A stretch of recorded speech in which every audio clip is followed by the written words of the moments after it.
Hi, in this video we are going to see how we can validate record information in Java. So currently we seen that one list and it has two records of record, employee record and two data. So currently we run this program and check out. Now Mayur and Nilesh,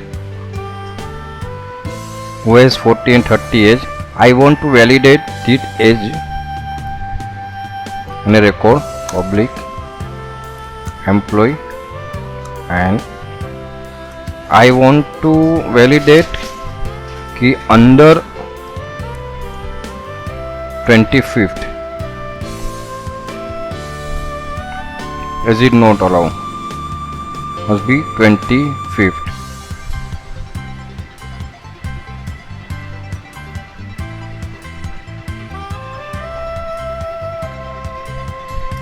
If age is more than 25, then it would be allowed, otherwise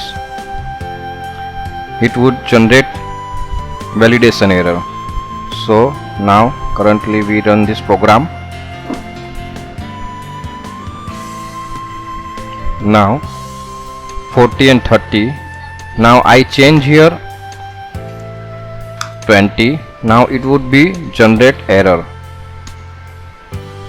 It must be greater than 25. Now here age must be greater than 25, line number 25. Now this record is generate error. So this way we can handle the custom exception in a record. For that we implement block of employee, and inside that we manage our information.